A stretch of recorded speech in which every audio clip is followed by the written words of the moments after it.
And I won't just say that. I genuinely mean. I feel like us doing this podcast is a bit like quality time as well. Jokingly try and tackle me. So do you mind? Hello and welcome to Colour Coded, the podcast where we talk about life, cultures and relationships. I'm Alex. I'm Afsa.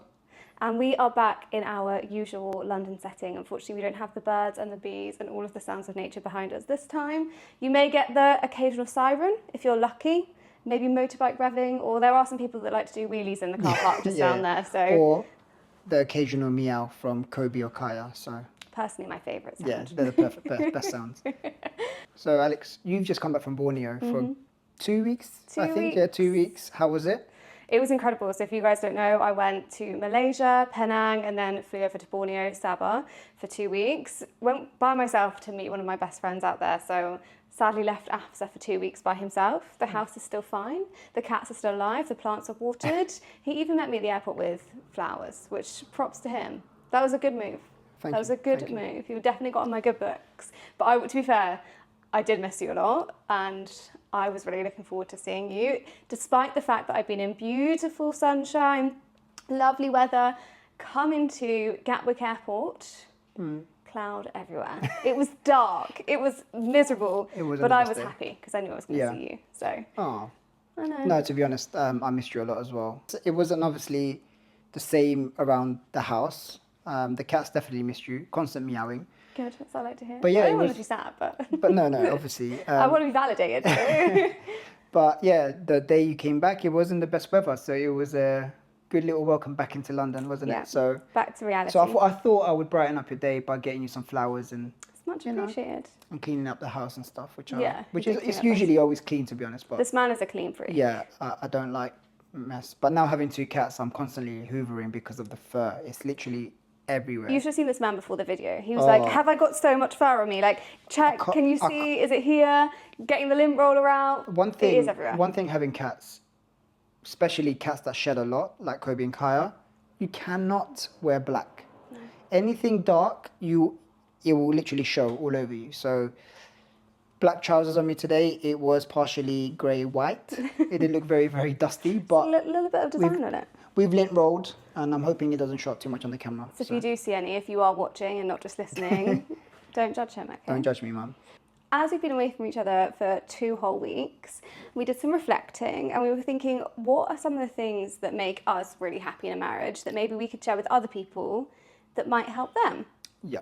So we've kind of narrowed it down to about 5 things with lots of kind of like things inside it. Yeah. So hopefully this is like helpful, fun, interesting, and just useful if you're married or in a relationship. Number 1, we said was very important was communication. 100%. And definitely is up there, probably my number 1. I think without communication, your relationship is just sadly doomed to fail. Sometimes it's quite hard. It might be a little bit difficult to communicate with a partner because you don't know what state mentally where they are.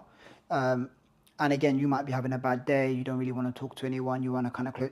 Like we've all been through those times where we don't really want to speak to anyone. Yeah. But when we say communication, sometimes it's the best way to kind of communicate with someone that doesn't want to really talk is by just doing a kind gesture, and then just opening those kind of like breaking down those walls slowly, brick by brick, and then slowly opening up and just making sure that they're okay and getting them comfortable enough to open up. I was going to say, it's like when you say gesture, it's like you're not talking about like a monetary thing. No. You're talking about like kind, like being kindness, or like basically, I think it's almost like before, and this is one we're going to go into in a minute. But before you can openly communicate, I do think you have to have trust. Oh yeah, massively. And we'll save that for when we talk about trust in a minute. But I think you need to build that trust, like you said, kind of like put that olive branch out there, have those conversations. But I think be really clear on like your morals and your desires, the things that you want in life. Because if you get into a relationship with somebody and you are not on the same page, it's not going to work. Unless one of you is prepared to make huge amounts of compromises and sacrifices, you need to communicate exactly what you want from life. Just being open. Being open. Making sure that your partner knows where you're mentally. If you're having a tough day, make sure that they know. If you know that you've got a very busy week ahead, like especially with you, Alex, in Alex's line of work, she's constantly obviously running around after kids or doing assemblies, talks, and whatever it may be, you will always let me know, oh, I've got a really long week ahead. And I know, so I'll take that and bank it. And in my head, I'll be like, okay, best to kind of make your week as easy as possible. And that's only possible because you tell me. Yeah. You and- can't just expect it to, like, if I didn't say to him, oh, my week's really busy, or I know I'm going to find this really hard, or I'm going to be home really late, like, and like, sometimes I might explicitly communicate being like, can you make dinner tonight? Like, he would probably most of the time just do that anyway. But I think it's so important in those times when you know you've got really busy weeks, not to then, to not communicate that with your loved one, and then expect them to do it. And I think that's what then builds in that like resentment of like, actually, why aren't you doing those things? Yeah. You know I've got a busy week, but have you actually communicated that? I think basically we're all guilty of thinking that they should know. Yes, 100%. Do you know what I mean? Because I think when you love somebody so much and you spend so much time with them, you almost feel like they're part of you. So you feel like your inner thoughts, they should know them. Yeah. Because we're so open with each other, we know exactly how to kind of deal with like stressful moments in our relationship or whatever it is, especially in each other's professional lives. If I'm stressed out, you know, okay, cool. Like it might be a little thing like I'm gonna make you a tea while you're doing this task, or something small to kind of ease the pressure a little bit, or take a little load on as well. 100%. You know? And this doesn't mean that we haven't had like difficulties in communicating. Of course we have. Thankfully, we often are able to communicate in a way that prevents arguments between us. Like I don't remember the last time we had an argument. Yeah. It's same. Because it's almost like, yeah, you might get frustrated with somebody, but you kind of know how to work around that, or kind of be like, you know, or say sorry if you've done something wrong, but also communicate, you know, actually, Afsa, I really don't like that when you do that, or you do the same to me. You do you're that smiling. It's because you're smiling because he knows I sometimes say it when he's doing things to irritate me. Yeah, I'm just a child. I'm sorry. He's such a child. So like, if there are these are like minor things, but if there are like minor things that he does, like, I'm trying to think of an example. Afsa is quite like fun and playful, and as a man with 2 brothers and 5 cousins, male cousins, and a sister, to be fair, she's probably had her fair share of this. Headlocks are a part of the play. Headlocks for me, they're not part of the play. So he will come round when I'm like doing the washing up, I'm literally busy, I'm like trying to get stuff done, and he'll just come and put his arm around me and like jokingly try and tackle me. So do you mind? Do you mind? And so like there are times for that. But this is not the time. And I have to say to him, Afsa, don't do that. Please don't do that. Like, I'm trying to do the washing up. And because he knows it's silly, he will just do it more. Yeah. She comes back from school and then she has to deal with me as well. So it is a lot. But she communicates, and then I have to kind of like bring it down a little bit, my energy. And then we will have like actual adult conversations, and you know what I mean? And then it'll be better. But that's all about communication. Sometimes I do kind of overstep a little bit and I do too much. But it's your playful nature. Yeah, but it's all fun. One thing I remember where communication played a massive role in me basically fixing certain things that I wasn't really aware of was when I remember Alex came back from a very stressful day and she just wanted to kind of talk about her day. And while she was talking, in my head, I was already trying to fix what she was going through, even though it's not my place to do so. But all my life, I've always been the person that kind of fixes issues, or because I'm the eldest, and that's something just so natural to me, and loads of guys as well. We always think women talk because they need someone to fix it, but honestly, they don't. They just need an ear. And I remember this point where you was mentioning a stressful day at work or a stressful week at work, I remember.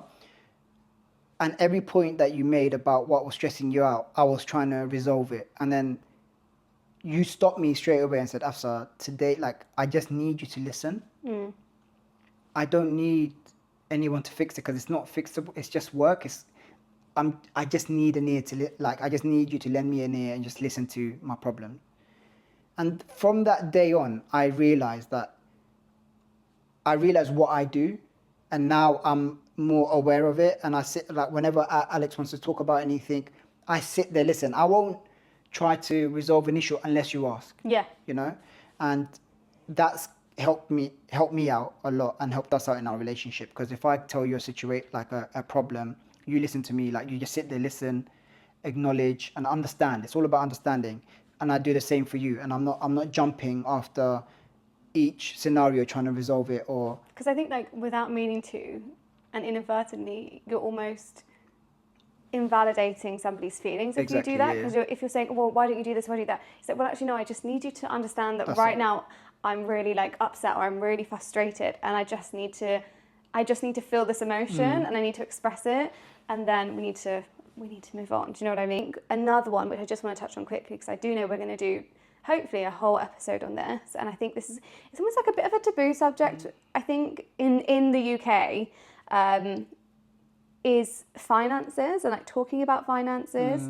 And I think for us, we are very, very open about our finances with each other. We will talk about it. We'll communicate things that we want to do, or things that we need to work on, or how we want to save. And we're really like good at budgeting. And we come from a working class family, so we need to make our own money. You know what I mean? Like if we want to buy a house, this is, we have to do this on our own. And we intend to build something slowly. But in order to do that, we have to be open about finances, and you have to be financially literate.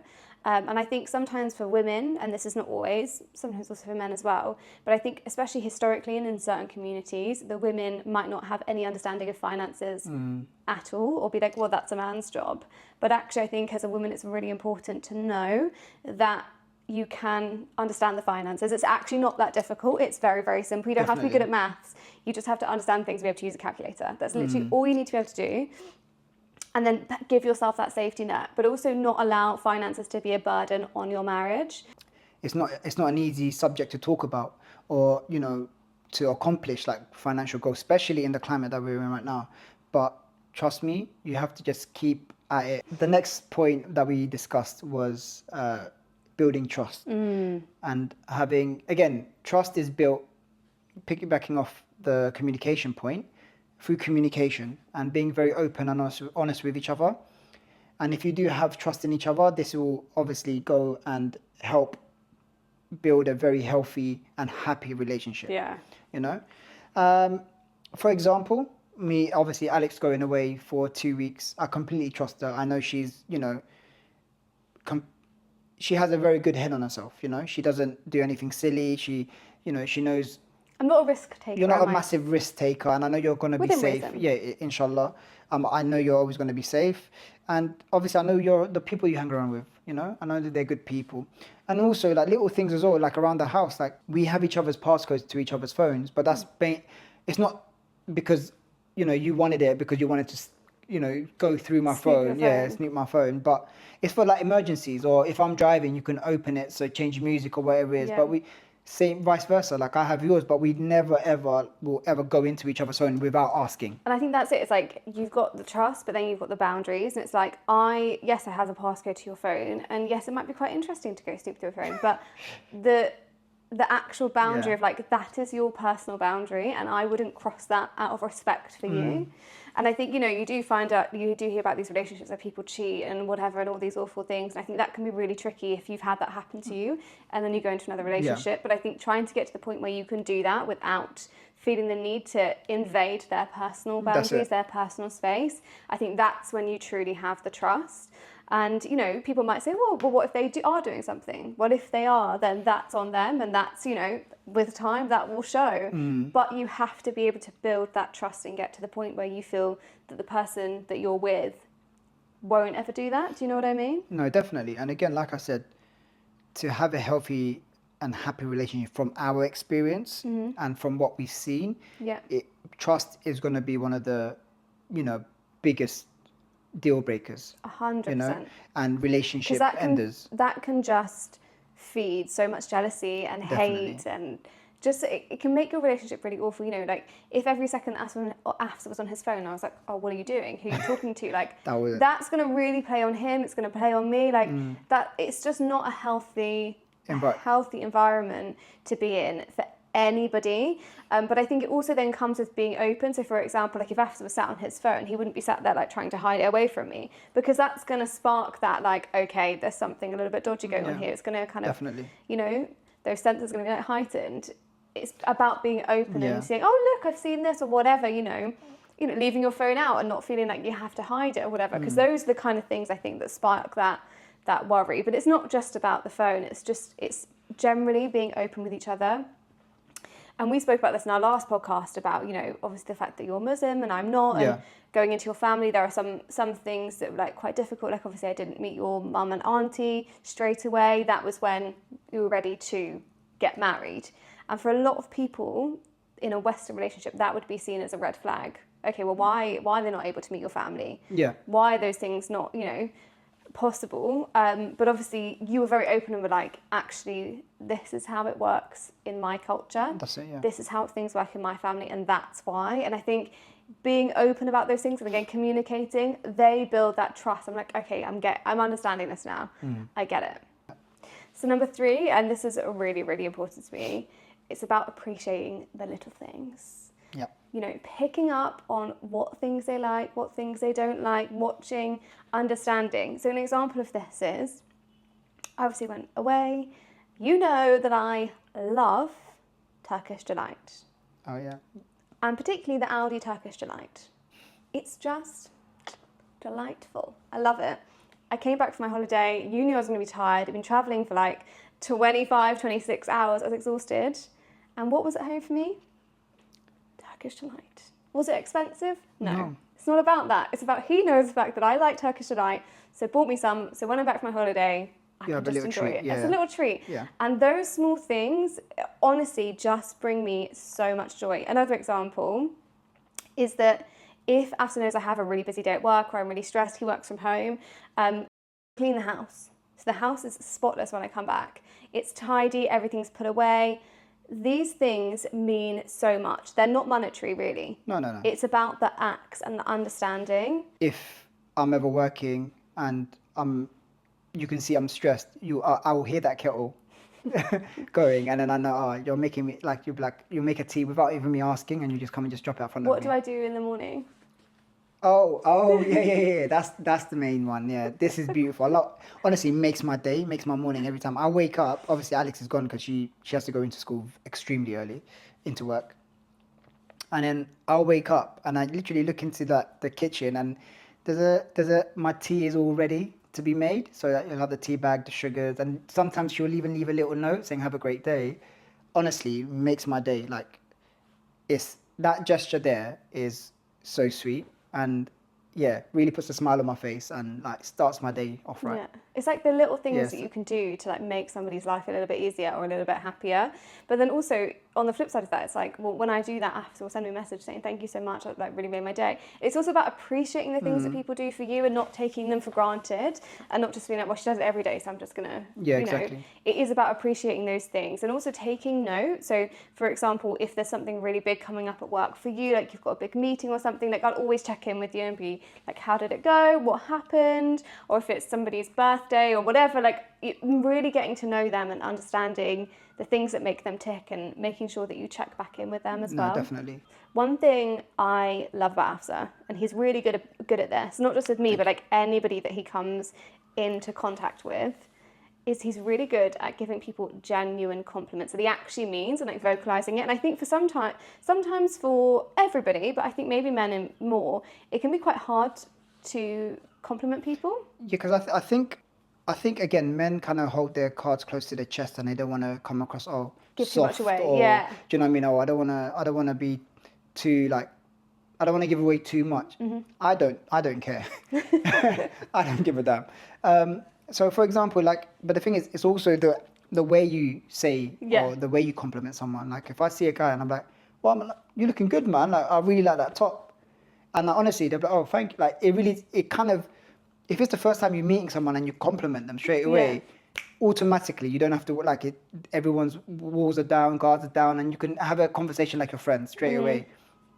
And I won't just say that. I genuinely mean it. If I see something I like on someone, even if you're walking next to someone, I'm like, oh, by the way, like I really like your trainers. Like they're really cool. It's even like if my friends come over, for example, we're getting ready to go out. Obviously, you'll compliment me, which I think also this is just like if you're in a relationship with someone, really tell them how beautiful they look, how great they look. As much as you think they know it, they need to hear it. You need to say these things because this is just such a good way to build somebody else's confidence.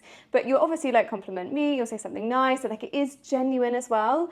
But you'll also do the same for my friends. You'll be like, oh, that dress looks really good on you, or you look lovely, or you look beautiful today. And if they're Muslim, you'll say, look beautiful, mashallah, or something like that. Do you know what I mean? You are so genuine and so good at making people feel good about themselves. And I think that's such a good trait that you have. And I try to embody that as well.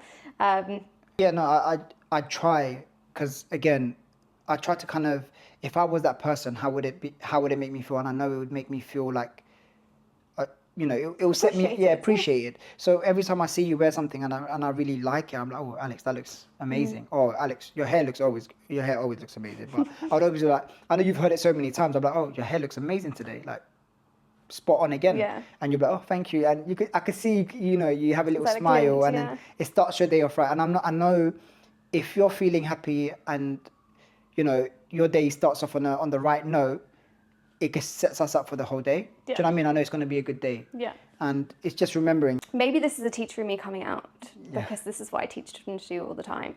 But I think as adults, it can be really hard. And point number 4 is you need to learn how to resolve conflicts. And that is just in general, but also with the person that you are with. Really understanding how they tick and having that communication, talking about things, and learning that when somebody's heightened, sometimes the best response is not to kind of match that energy, but to kind of help bring them down, because we all do it. We are all human beings. We all have emotions. We all feel angry at times. We all have, things that happen to us in our lives that really knock us off balance. Things like that happen all of the time.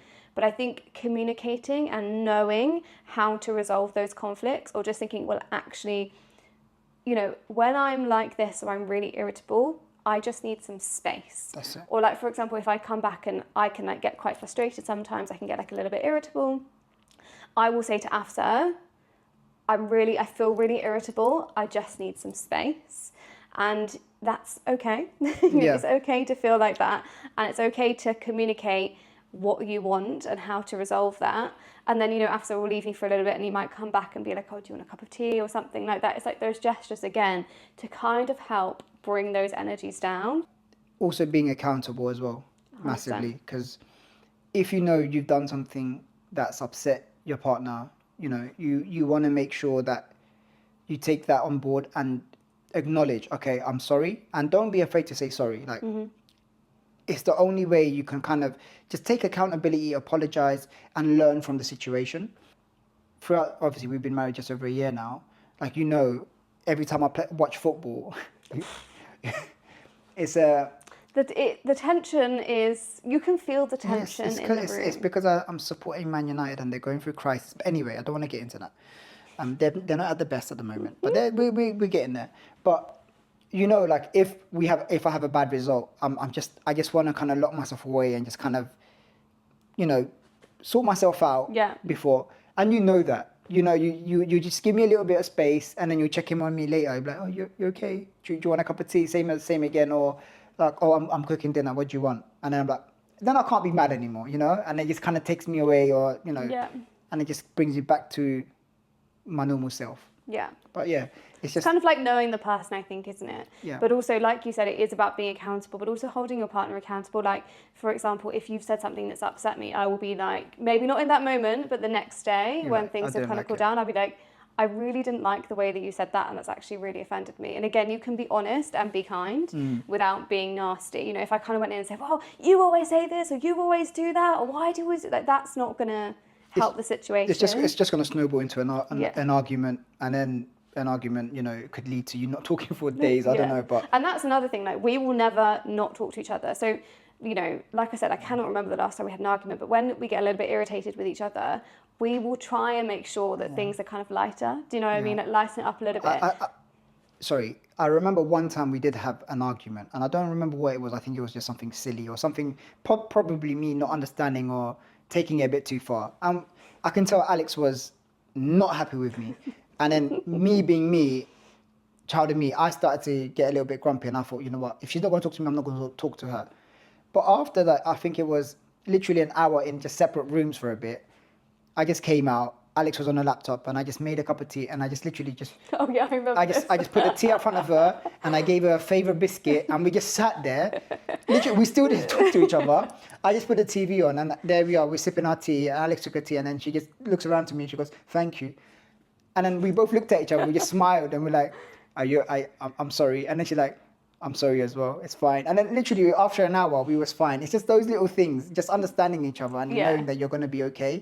And again, taking accountability and apologizing is not the end of the world. Just do it. If you are in the wrong, just do it. You know. And sometimes like you might want to then talk about that, but it might not be immediately. Sometimes it's okay to talk about it the next day when things are like a little bit cooler and you're all okay.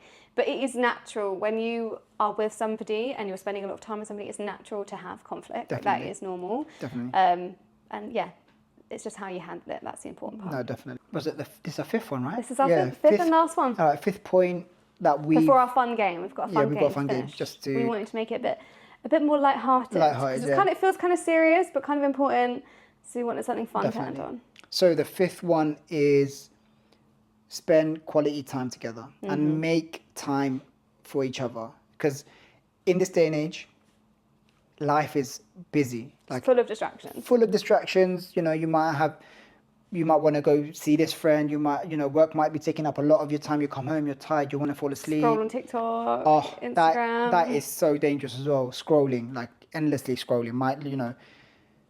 What you need to do is be mindful of your partner and make sure that you give them time as well. If that even means just sitting there, what we've started to do as well, we'll make time and we'll turn the TVs, everything off, and we'll just sit there and we'll just talk. Yeah. Just talk about our day or our week.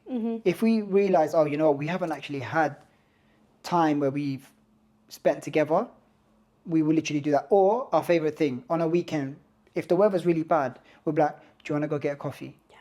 We will literally walk and coffee. That's one of our favorite things. We'll get a coffee. If it's raining, we'll stay up. We'll just talk. People watch. Find commonalities. Like if you're in a relationship, that you're in it for a reason, because you must have something in common. Yeah. You must love each other for a reason. So use that and find common ground and spend time together as much as you can. If you like doing Lego, do Lego together. Oh yeah, we did that one time, didn't we? Lego together. We did a little mini Pokemon. I remember that. Pikachu. I don't know. It might be put away somewhere. I think we gave that to charity shop. I think I got rid of that. No, we'll get a new. We'll do another project. We'll do a big one. But yeah, like we read books as well. Actually, that's one thing that you guys may not know this about us, but we're really interested in like business and finance, and we're learning a lot about it, and we're hoping to kind of build things slowly and give back to the world as our kind of end goal in all of this. So we all just read each other books, don't we? We will literally just sit and like read a chapter, you read a chapter, and vice versa. Yeah. One of our good friends, they do drawings together. It's the cutest thing. It's so beautiful. It's so beautiful. So they'll literally like design. One of them will draw something. The next one will draw something. It's literally the cutest thing. There's so many things that you can do that don't cost a lot of money as well. It doesn't have to cost money. You could do things like drawing, reading, dancing, singing, whatever it may be. Just to kind of have that quality time together. And even like I even feel like us doing this podcast is a bit like quality time as well. It's a bit like therapy as well. It's like therapy. Because we'll talk through it before and then we'll have these conversations. And it's just really nice because we only kind of like talk about the topic, right? And then maybe like today we decide on the 5 things we want to talk about. But hearing your views for me is like very therapeutic, and it feels really nice to hear that from you. And I hope that's the same for you too. No, definitely. And it's like I said, it's like when we do talk about these subjects and I hear your point of view, it will remind me of something from the past. I'm like, I remember we did that as well. Oh yeah, we do that a lot. Because sometimes when you're kind of in a relationship and you kind of don't realize the things that you do. It's the little things that kind of make the relationship can't even get my words out, successful. But when you actually talk about it and point them out, you realize, we have come a long way. Yeah. We do these things. It's really, it's really reassuring and it's beautiful. So yeah. So this game is Who Knows Who Best. So we've challenged each other to write 3 questions each. Yep. asking about something that we've told each other about. So we're going to be testing our communication skills and our memory.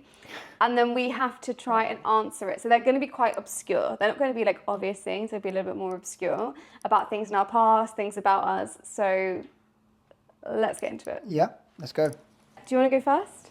Me first. Okay, cool. Go on then.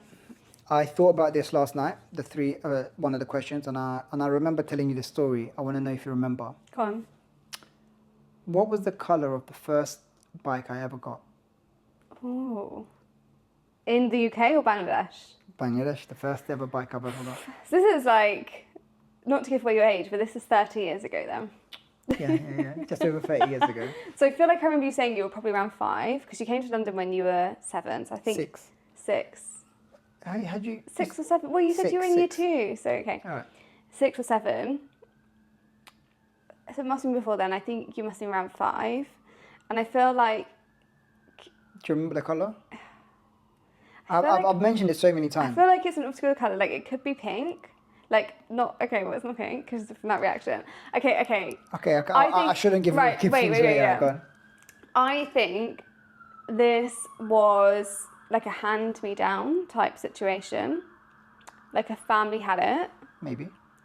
And then they moved away or didn't need it. The child grew up and then it Yes. got given to you. Is that right? Is Well, that feel yeah, right? yeah, So I know the story. You know the story, but do you remember the colour of the bike? Blue. Is it blue? I'm not gonna lie, I thought you might not remember because I told you this story like ages ago. I know. Ages ago. Yes, it I've was got good blue. memory. It was Okay. blue. I have a scar on the left side of my face, a very faint one. How did that happen? Hold on. The scar story. Let me see if I remember. I've only told you the story once. I don't really mention it very often. Because I think I remember, because I said something about how I received the scar on my arm off a bike. I think it was at your dad's, Yeah. and you fell off a bike and you scraped your face. Yeah, well done. See, I do listen. All right, next question from me. How many near-death experiences have I had? You're being a I'm little try- bit I know, dramatic with the it's near dramatic, death. it's dramatic. It's not near-death. Okay, how many incidents have I had as a child? Okay, I think I know this one. So the first one was in Bangladesh, marble floor, you slipped over and cracked your head open. Yeah. And your auntie helped you. I only told you that story. I've never really mentioned that again. It was ages ago, so well done. I know. And I remember things. Alright, I one, take yeah, notice, one. little things. You were kicked by a horse, Yeah. pulled by a goat, Yeah. and ran over by a motorcycle. Oh, not ran This was over. in London. Not ran over. I got hit by a motorbike. Okay, hit by a motorcycle. Yeah, it didn't like. Right. Thank God. Can you Yeah. imagine? Is there another one? Hold on. 1, 2, 3, 4. I'm losing count now. I'm bad. I would think. Yeah. The only other thing I can think of is your collarbone. Yeah, which that's. But I wasn't a that's child. near then. death, is it? No, and I wasn't a child. I was a He grown-up got man. his playing football, might I add. But okay, I'll Got his give, collarbone broken. okay. It was 4, and then you got them all right. Thank you very Well much. done. Well done. Thank you. What instrument did I play as a child/teenager? Instrument. Yeah, To be fair, played a few. you played a few. but there's so- a main one that I played for a long time. for a long time. You've played so many, so this is a really tough question because I don't know which one you carried on. Well, there was one I played for a long time. It was a big part of my life. You played a flute. No, No. a clarinet. Mm-hmm. Played that, but that's not the one, is it? I don't know. Oh no, see. Did you play? You had a guitar. Yeah. I remember. You didn't do violin. You didn't do Violin. violin. How am I meant to know? So, violin. After clarinet. It was clarinet, yeah? It was clarinet. I played that for Thank you. years. Thank Did you. some grades, would you know? All right. Yeah, I love that. Okay. So, yeah. Okay. Third and final question. So far, we know each other fairly well. Okay. Yeah? Okay. Cool. So it's 2-2. Next question. You Just want me- okay. you I want want to me- try and make this a little bit tough. Go on. What was my first secondary school? What was the name of the first secondary school that I went to? Oh, this is hard, man. This is like, oh, I remember. It was in Wood Green, White Hart Road? Chapel? No, White Hart something. White Hart, is it White Hart? White Hart Lane. White Hart Lane. I thought you're not going to get that. All right, yeah, you got it. White Hart Lane. Well done. White Hart Lane. I don't know how you remember that. I know. All right, Okay. wood green as well. Okay, cool. All right then. What was the name? I don't know if I've ever said this though, so maybe this is a bit of a tricky one. Okay, go on. Let me. I think we've driven past it actually, so I think I have said it. What was the name? We have driven past this actually, because I definitely showed you. I showed you where I used to live, and the name of my first ever primary school. Don't do this to me, because Cornish. I can't. No, is it about? No, I can't. Don't do this to me, because I don't remember names, man. I'm not good with Cornish names. I don't know. You don't know it? But no, just go on. Okay, I'll make it easier. What was the name of my secondary school? Secondary school. You definitely know this, because I made reference to it in my videos before. Alex. Man. And it's related to. I don't want to give it away, but it's related to something very obvious in the area. Rugby. Sports. Rugby. It was a sports school. Yeah, I know it was a sports school, and you said you wasn't very sporty. No, so I hated it. Yeah, I remember that, but I don't remember the name of the school. That's a dodgy question, that. I remembered your first secondary school. Okay. What? Should I give you a clue? Yeah, give me a clue. You have to give me a It's clue. related to the most recent vlog that we had. We went somewhere. We went on it. Mm-hmm. We went It's on. related to it. I'm so confused. You didn't tell me the name, did you? I definitely told you. Are you sure? Definitely. If I hear it and if you tell me and then Well, you're going to say you haven't heard it, but you've definitely heard it, because I literally said, oh, it's so funny because my school is called... Your school is called what? I'm not going to say it, obviously. Do you give up? Yeah, I'll give up. That means remember. I'm going to get 3. You're going to get 2. all I'm right. going to be the winner here. I'm not gonna. I don't think you're gonna remember White Hart Lane. No. Oh, you got good memory. Mount Spey. Mount Spey. Now you say it. Yeah, It makes see, sense. I told you, Yeah. Mount Spey School, because it's the Mount, St. Michael's Mount. It's like this like really cool, like literal mountain with a castle in the middle of the sea. Yeah. And it's in that area, Mount so Spey, it's called yeah. Mount Spey School. It does now. It's ringing a bell. I'll be honest Yeah. with you. Yeah. All right. Cool. You win. Well done. Thanks, we're fist bumping for those of you who are looking on audio. I feel very happy I can leave this podcast with much joy and champion as I should have made it harder for you, man. I should have made it harder. I just know you too well, that's what it is. Anyway, if you guys enjoyed this podcast, make sure you follow, subscribe, hit us up on our socials, colour coded CULRCODED. My stomach is rumbling because I'm really hungry, so I hope you guys can't hear that. If you guys have any marriage tips, relationship tips, things that you think that we should have put into here, make sure you pop them in the comments down below or send us a message, send us a DM. We love hearing from you and we love hearing your stories. And any advice that can be shared, it's going to be helpful for everybody. Until the next one, we'll see you then. See you then. Bye.